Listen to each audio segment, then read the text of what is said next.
Hi అండి, అందరూ బాగున్నారా? ఈరోజు మన రెసిపీ చేపల పులుసు. చాలా టేస్ట్గా ఉంటుందండి ఈ చేపల పులుసు. మా అమ్మగారి చేతి వంట, మా అమ్మగారి రెసిపీ అండి ఇది. ఒకసారి చూసేద్దామా?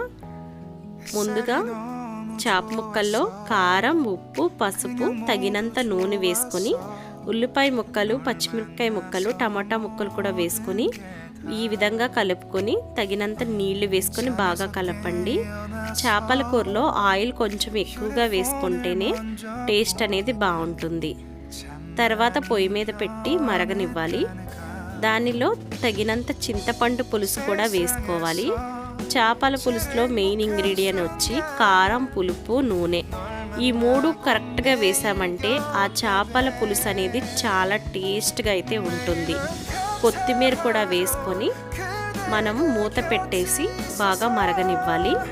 తర్వాత మసాలాకి జీలకర్ర, వెల్లుల్లి, చిన్న అల్లం ముక్క వేసుకొని ఈ విధంగా పేస్ట్ చేసి పెట్టుకోండి. ఇంకా ఏ విధమైన మసాలాలు వాడకండి. మేమైతే ఇదే మసాలా వాడతాము. నీచి వాసన అనేది రాదు. చేపల కూర చాలా టేస్టీగా అయితే ఉంటుంది. ఒకసారి ఈ రెసిపీ నచ్చితే ఈ విధంగా ట్రై చేయండి. అండ్ చేపల కూర వండేటప్పుడు గరిటె పెట్టకూడదు.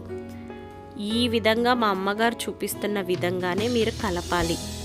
అప్పుడే ముక్క అనేది విరగకుండా ఉంటుంది. అలాగే టేస్ట్ కూడా చాలా బాగుంటుంది. అందరూ వండుతారు కానీ కరెక్ట్గా అనేది చాలాసార్లు రాదండి చేపల పులుసు. అందరికీ వచ్చినట్టు మనకైతే రాదు. కానీ ఇది సింపుల్ వే మీకు చూపిస్తున్నాను. చాలా సింపుల్గా చేసుకొని అందరూ మెచ్చుకునేటట్టు మనమైతే ఈ చేపల పులుసు చేసుకోవచ్చు. చాలా టేస్టీగా అయితే ఉంటుంది.